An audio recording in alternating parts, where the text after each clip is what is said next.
This week on the IoT Podcast. The different functionality and different bands of radar that you described is very interesting because radar fundamentally, the sensor modality in the past has been used for ADAS, hasn't it? Quite well known in automotive safety applications. Could you talk a little bit more around why it's important that technology is moving towards automotive? Safety is the key driver here. However, you can define safety in various regions. What we currently are looking at is our radars, which are, let's call it, looking at the outside of the car, monitoring the environment around the car, and they are taking care also about the driver safety, meaning that informing the driver about obstacles, mainly braking when it's required. Radar is able to detect the heart rate restoration of not only a human being, but it can be also an animal. So then we can employ radar to, for instance, monitor the driver from his wellness perspective, so how he's behaving, if he has a good heart rate, if he's looking towards the road. For me, the predictive maintenance is really quite incredible. And we can look at the wheel, so you have a lot of components which are inside there, and the wheel is also vibrating all the time. If something starts breaking in the wheel, we can observe the vibrations, and then once something starts breaking, that we see other frequency components, meaning additional vibration, which is not even felt at the early stage by the driver. So the driver doesn't know that something is gonna break. So once we feel it, it's already mostly too late. Welcome back to the IoT Podcast. I'm your host, Tom White. Every week, we are joined by the biggest names in IoT to unravel the trends, misconceptions, and predictions for the Internet of Things. Before we get into today's episode, don't forget to subscribe on whichever platform you're watching or listening on, and turn on that notification bell so you're never out of the loop. Welcome back to the IoT Podcast. And joining me today, we have Wojciech from Indie Semiconductor. This is part 2 of a 2-part special with Indie Semiconductor. And today we're going to be talking about radar, how radar is used in the automotive industry. It really is fascinating stuff, guys. Stay tuned. Welcome to the IoT Podcast, and welcome Wojciech in this second part here with Indie Semiconductor. Really looking forward to getting into it. Hello, Tom. Nice to see you, and great to be here. Nice to see you, and I'm glad you're here. So this is a special 2-part episode, guys, from Indie Semiconductor. Our first part was with the magnificent Chet Babler. Wojciech, if we could start this episode by explaining a little bit about what you do on your side of the organization, please.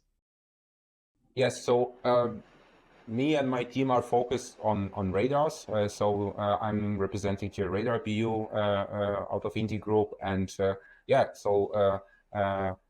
as Indie is focused on automotive application, our group is focusing on radars for automotive applications. Excellent. And I think radars is such a hot topic at the moment when we're talking about automotive technology, and we're going to get into that today in the podcast and the various types of radars and that can be deployed and why it's really necessary. So in particular, your area then, Wojciech, so it's more into radar, but how did you get into radar? Yeah, so my background is RF engineering. So I studied and then did my PhD in analog RF IC design, and then actually first touch with integrated circuits was still for communication, and then I joined a startup company with the main focus on radar applications, and step by step I got into radars, and haven't managed to get out of that. So it's already 20 years in the business, and still finding it challenging, interesting, and seeing new applications, new things to develop, and looking forward to next generation of radars, next ideas where we can implement radars. And the demand is growing, so I believe I will have enough to do until retirement. Absolutely. I think, well, if you look at radar technology over the years, it really has come on leaps and bounds. And I think in particularly in the automotive industry and the wider semiconductor industry, in which Indy plays a significant part, it has a vital part to play. So within radar, so radar can mean many different things to many different people. What does it mean to Indy? And in particular, what's the business unit focused on when we talk about radar, Wojciech? So our main focus is to develop radar MMICs, so meaning the heart of the radar sensor. So the IC which is able to generate, send out, receive RF or high frequency signals, and then process those signals and then give the signals out to external circuitry to make decisions what should be done with the information which radar chip is providing. Generally, what radar chip is providing is the recognition of or detection of targets, and so radar is able to measure the speed and the position of an obstacle, moving or stationary, and then there's another intelligence, let's call it like that, required to decide what we do with this information. Got it. And I think for me, there's some uniqueness as well around Indy and your technology that you're using, which isn't actually commonplace within the automotive industry. And Indy's quite well known for its radar technology and has a really good reputation. So what makes it unique then? And how is it different to perhaps how radar is used elsewhere, Wojciech? So we are pretty quite innovative, and we try to do tailored design. So we closely work with our partners to develop the solution which would come against your requirements, your needs, and with this.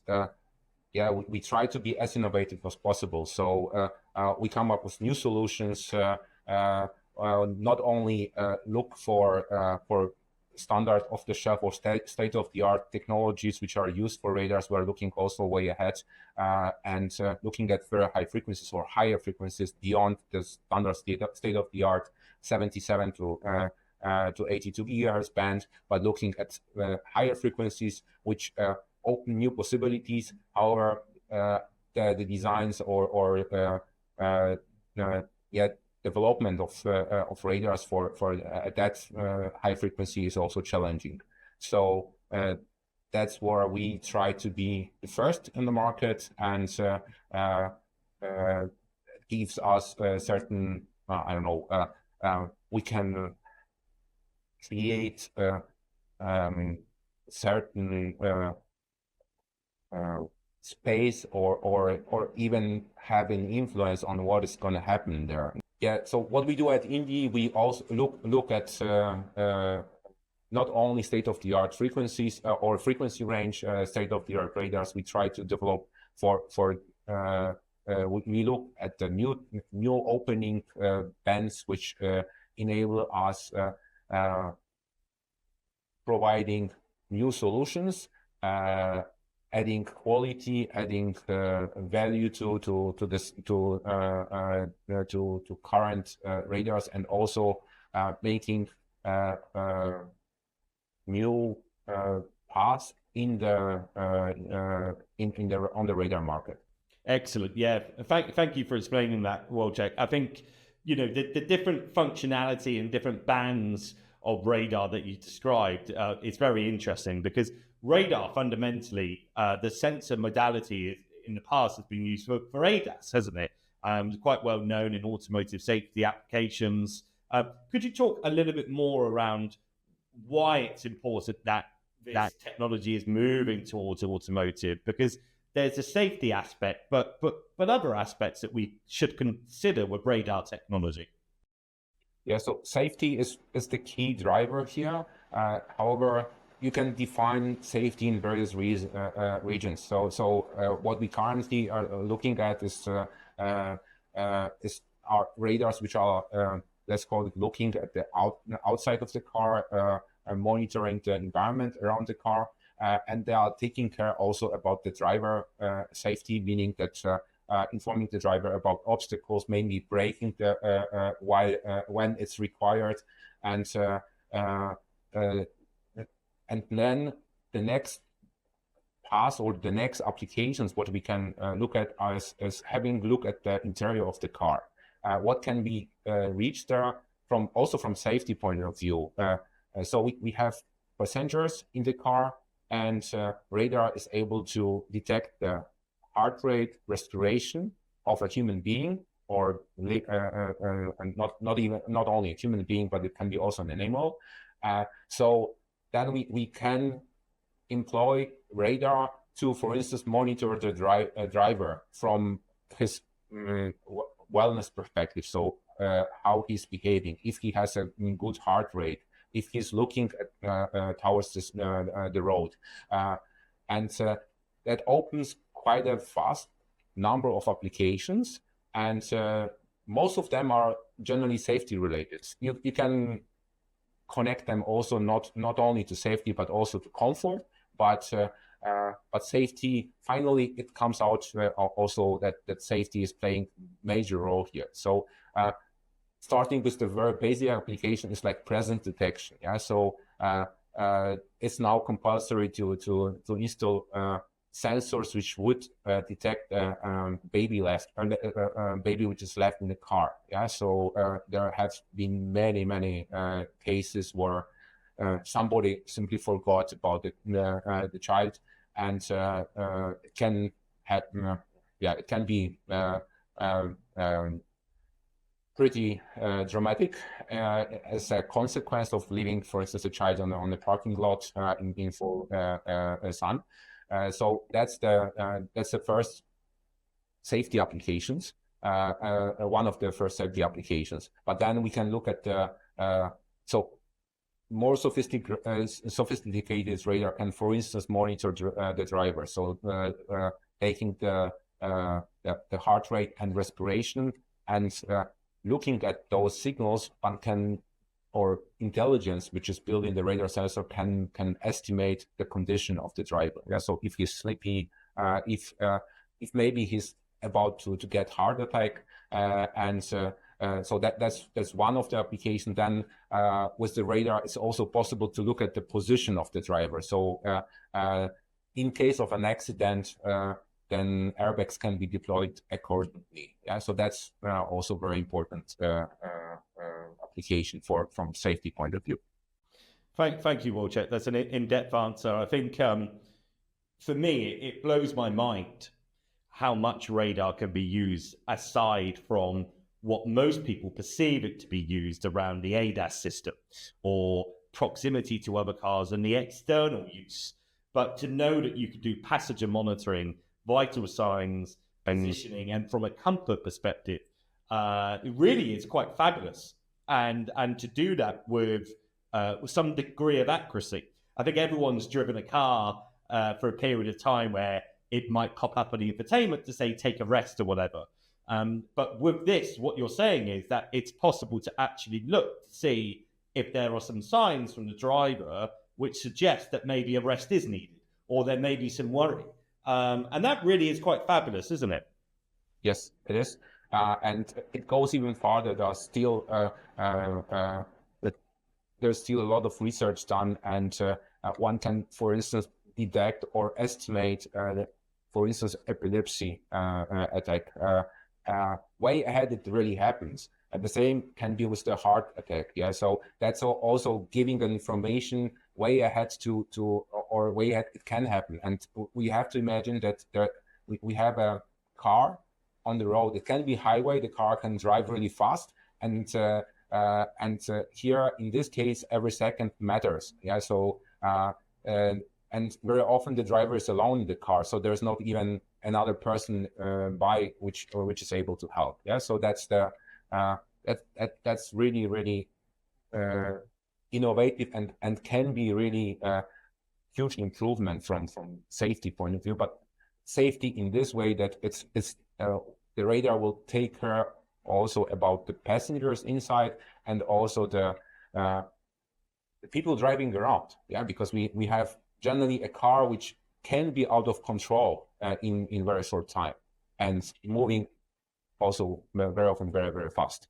Yeah. I think the black ice detection, the looking at the vital signs, I mean, being able to predict, potential epilepsy or heart attacks before they happen, for as you say, when people they may be driving at high speeds on their own, etc. It's not just them; it's other people around them, which is really, really important. I mean, it's so critical. And it brings me back actually to your earlier point about when you say safety. Well, what do you mean by safety? Because there's so many different aspects, of course, right?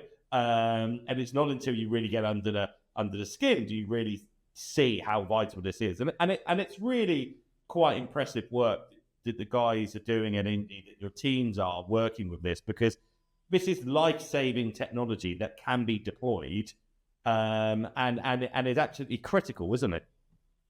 Yes, it is. And so here we try to make use of the high frequency as a band or advantage, which enables us to miniaturize the sensors, because once we go to the high frequency, everything gets smaller. And so because of the wavelength, so it's just pure physics, we can build smaller modules because the antennas are getting much smaller. And that's also some benefits for car builders, because they always want to have the interior looking very nice. So you want to feel comfortable, you want to feel like at home, not like put into the environment where you have the number of screens and some strange components sticking out of the body. So the advantage of high frequency gives us possibility to hide the sensors, make them transparent for the driver and people using the car, and so that's the first thing. And then the other advantage of the high frequency is also that once we move to higher frequency, we can benefit from the larger available bandwidth, and the bandwidth is actually also a parameter which transfers directly to the measurement, the resolution in the radar. So we get out of that number of benefits related to how the car can look like, but also the functionality and accuracy of our measurements. And that leads us, for instance, to not only monitor people, but we can also monitor the position of the car itself. So modern cars they should be more comfortable, so the chassis should be adjustable. So meaning the distance between the street or the road and the car can be or should be adjusted depending where you are driving, what kind of road you have underneath, and that's where radar may also be deployed. There's also, once we have very high frequency, we can monitor, we can detect micro movements. Micro movements meaning the movements which are in micrometer range. Yeah, and then it comes to predictive maintenance, because the car is vibrating. Generally, the whole car is vibrating. Yeah, but once something is about to get damaged, it starts to vibrate in a different way. And with radar, looking at those parts, for instance, motor or some moving parts, we can have a look at the spectrum which is produced by a certain component, and then estimate if the component is still working okay or it's about to break. And that's another big field of predictive maintenance, which can be again used not only for comfort but used also for our safety, because it's like it may happen that if something breaks down at high speed, the car, the driver can do nothing more. He's just a passenger moving around in a car which is broken, and then it can have severe impact. Yeah, I think for me, the predictive maintenance is really quite incredible. And for our listeners and viewers to kind of bring this to life. So, and correct me if I'm wrong, but are we saying here then that, potentially the steering wheel of the car vibrates a certain amount when driving, but if that was to do it uncharacteristically or other elements of the car, then the radar is able to detect if there is a fault or a problem either within the steering rack or otherwise, and then will alert the driver to say that there is a potential safety failure and that you should go and seek attention. Is that what we're saying here with predictive maintenance? Yeah. You can look at the wheel. So you have a lot of components which are inside there, and the wheel is also vibrating all the time, and one is turning. Yeah. But for instance, if something starts breaking in the wheel, then the vibration is going to be different. Yeah. And we can do like we can observe the vibrations, and then once something starts breaking, that we see other frequency components, meaning additional vibration, which is not even felt at the early stage by the driver. So the driver doesn't know that something is gonna break. Yeah. So once we feel it, it's already mostly too late. Yeah. Interesting. So I mean that is just spectacular, though, the accuracy within radar to be able to do it. So what you're saying, and I agree. So once you feel it, it's already a problem. You're going to need to stop. But you're saying that the radar is able to detect it even before it becomes a problem, and very slight differences, perhaps. Is that the understanding that I'm getting here? Yeah. So we are able to detect movements of vibrations which have amplitudes of micrometers. So it's like and we can tell if the vibration is happening at 2 micrometers or if the vibration starts to happen at 5 micrometers. Yeah, and then this is the difference which probably none of us is able to feel while driving a car. Yeah,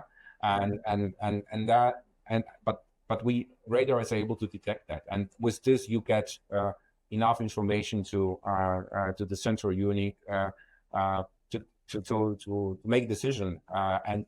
You can inform the driver way ahead something wrong happens. Yeah, so it's like it can be still enough to drive further 100 kilometers and get to the workshop. Yeah. So playing devil's advocate with this. So obviously it's very advanced down to micro measures of distance. How does it counteract, say, false alarms? So let's say the driver has gone off road or is on a different texture. To say, a motorway or something. Is there built-in mechanisms, or can there be built-in mechanisms to kind of say, well, actually, it's not a fault, it's the surface, for instance? Yeah. So what we are talking here is the future technology. So not all the problems are solved, and I guess what we are looking at is AI, which is a big friend of such applications, because. Radar is prone to false alarms, and that's why also with Indy we have also immersed cooperation or large cooperation with looking towards AI and implementation of AI to radars, and I see a big role, not only adding AI to the radar, but also making fusion with other sensors, because generally you don't have a solution which is covering all use cases and giving you 100% certainty about the decisions. Yeah, so there's no one sensor able to work in every environment and every condition, and sensor fusion is probably the key word here, and with sensor fusion, we get the confidence level combined probably with AI to get the confidence level, which will avoid annoying driver, because it's like if you drive and then you simply go from tarmac to off-road or gravel, and then you don't want to hear that, oh, sorry, your wheel is gonna fall off, and it's not gonna happen because you are just driving somewhere else. Yeah, and that leads me on really nicely to my next point around future technologies, because I could completely understand from a consumer point of view the number of false alarms. It's a bit like being in an office block testing a fire alarm every week. The worry is if there is a fire, when the test is on every week, no one moves, right? So one could say the same thing about the automotive side. So I think the future for you then, in terms of ensuring both accuracy within radar technology, but also improving deployment of ADAS and driver automation, lies partly in AI to be able to distinguish fact from fiction, perhaps?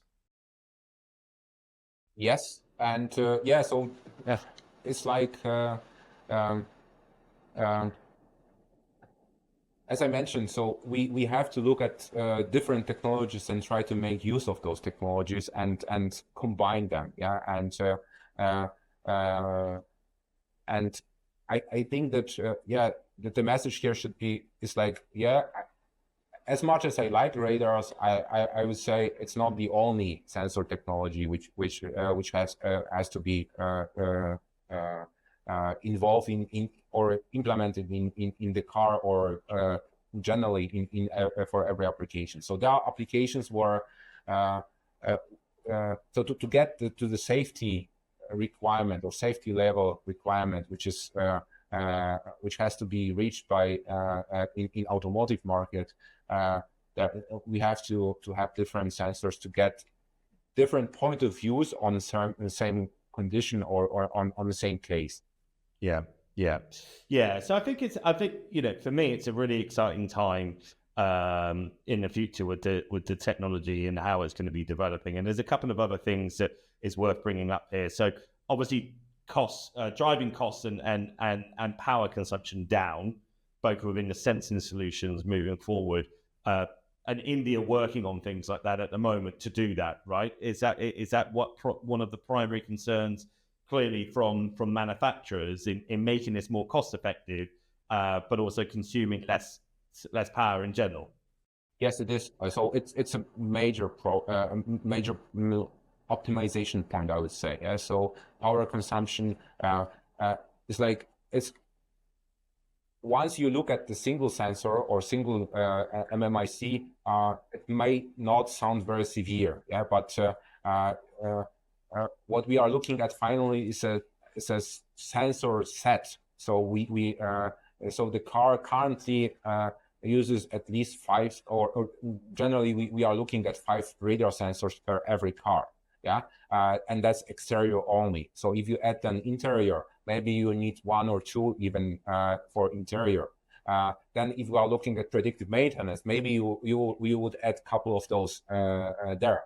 And then you have also other systems. And finally, what we want to use electric vehicles, and they are powered with the battery. And we don't want to reduce the driving comfort. And therefore, the aim is to reduce the power consumption of the single MMIC to look for as efficient solutions, power efficient solutions. And so we are looking also for new technologies which offer us capabilities to reduce the power consumption. So we are looking at really and cooperating with the partners to get access to the newest technologies which enable us to design high frequency but also very efficient components from power consumption point of view. Yeah, and I think that's a trend within the industry, of course, as well, is improving efficiency, lowering costs, and so on. Because by doing that, it's more accessible, and ultimately the consumer that's buying this or using this will be paying less for either the car or whatever, right? So it's a good move. What other things are we looking at in terms of the future? Distributed intelligence in terms of architectures, etc. And how does that look? Yes, so edge computing, distributed intelligence in generally. So adding more computing to single sensor or computing power to single sensor. Of course, there are still discussions. What is the best solution if centralized computing or edge computing is the best solution? There are still a lot of discussions going on, and a lot of challenges with both solutions or both concepts which are ahead of us. So so that's pretty much what is happening. But that's still the future, and but the future comes sooner as we sometimes imagine. Yes. So yeah, well, if you look at, I don't know, 20 or 25 years behind, nobody would think that we are at the stage where we have almost fully autonomous cars driving around, and we get the technology, sensor technology, to that level as we have now. Yeah. So some years ago, radar was related to the huge military radars, and nobody would imagine I can have 4 or 5 radars on my car. Yeah. Yeah, well, completely. And there's probably still a lot of people out there that think about sonar technology when we talk about radar, let alone LiDAR and all of the different radars that is involved within the automotive industry. I think one thing for me, which seems to be a pattern that we have within guests on the podcast, certainly within automotive, is this convergence of different technologies at the same time, being able to really drive the benefit back to the consumer. So you've got the advancement in radar, you've got edge computing and, things like tiny machine learning and AI working in parallel to be able to do this at the edge on the device quickly without going back up to the cloud, making intelligent decisions, and ultimately to improve safety, to improve quality, to improve experience. And it's really fabulous to see. And we haven't had a lot of people talk about radar in the past. So for me today, it's been so enlightening to hear about all of it. And it feels so magical to have that amount of detail as well. It's really quite impressive. Must be such a great organization to be part of and to really be driving at the forefront of this, Wojciech. Yes, it is. So I'm really happy and also motivated to work, because it's like it's my work is also kind of passion. I guess our team is team of passionate people. So it's not job. It's not only the job which we are doing, but we are, I don't know, it's our hobby of, I can speak for at least, I mean, the group of people working together here in our BU is really the environment which is encouraging each other and driving us to come up with new ideas, come up with better ideas, improve ourselves, and it's really great environment. Oh, that's fantastic. That's fantastic. Well, listen, it's been absolutely fantastic having you on the show today and learning more about your BU within Radar and finishing this 2-part series that we've done with Indie Semiconductor. So thank you so much for coming on. As always, we finish with a couple of wrap-up questions, Wojciech, if I can ask you a couple of those. A little bit light-hearted, but get to know you as an individual a bit more. What technology solution would you like to see implemented that is currently not there? So a challenge you have in everyday life that you think really someone should build some tech around this. Actually, what I think could be done, and we have already means to do that. It's solving admission control, and I keep losing my keys, and I keep forgetting where they are. And I would like to simply enter my house, and not anybody, but I or me or my members of my family. I would like to enter my car and also enter my office without having anything on me, and not without remembering that I have to have it with me. Yeah. Do you know what? I feel the same. Although I'm not sure how comfortable I am with having, a microchip within my skin. I'm not sure if I'm there yet. I think. Yeah, would you? Well, would you? I don't know if I would. I feel a bit uncomfortable as to what else it might do. I think I feel better off just holding my keys for the time being. So the next very hot topic for me is the link between electronic and our body. So Neuralink, for instance. Yeah. So that's something which I would like also to see. I don't think it's going to be in close future, because it requires a lot of research, a lot of investigation. There are a lot of aspects which have to be considered there. But we see companies who are already really far with the development. Yeah. So I see that, or I find it also extremely interesting. Absolutely. Yeah, I think that'll be. I think it's the future. I think we're a way off from political security, health concern, etc. But yeah, look, a lot of topics, as you say, that need to be considered. What's the coolest application that you envision for the future for radar technology? I guess the monitoring of so health application I see as a very, very important and interesting application which radar can handle. And because, as I mentioned, with radar we can very, very precisely monitor the heartbeat or the vital sign of person. And I see this as very, very important. I would like to see radar in every home. We have society which leaves their parents alone at home, and at a certain point we will be also at that age where I don't want to live somewhere in a bigger community once I retire, but I would like to feel safe. And I guess the radar technology can ensure that safety. Yeah. I think, that's something close to my own heart as well, because what is more important than health and safety and well-being, right? And I think there's so many different aspects of radar technology that has such a foothold within this that it totally makes sense.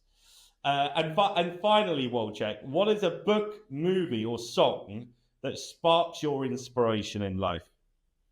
I would say I would pick up here a movie, and I don't know if it's Matrix, but the first one. The best one. It still scares me a bit, but it also points out where we can lead and or where we can be if we don't take certain precautions. And we so that was like something which is at that time was totally out of mind for me, at least, the vision. And once we leave those couple years from there, we see that it can go there. So it's like all the benefits of Neuralinks, automatization, sensors, that can AI as well. They can help us, but at the same time they can be raised against us. So that's something which what I still see as inspiring for and not outdated. Yeah, absolutely. Small fun fact, it's not that fun actually, but I'll say it anyway, but The Matrix was the first film that I ever watched twice in a row. It was that good. It blew my mind. 1999. I remember it very clearly. I was watching it on a gateway PC at home when we didn't have a DVD player. And I put it into the PC and watched it. Fantastic film. Great way to end the show. Wojciech, thank you so much for coming on to the IoT podcast. I've loved getting to know you and Indie Semiconductor in this special two-part feature. It's been great having you here. Thank you for coming. Thank you for having me. I had a great time here. Thank you.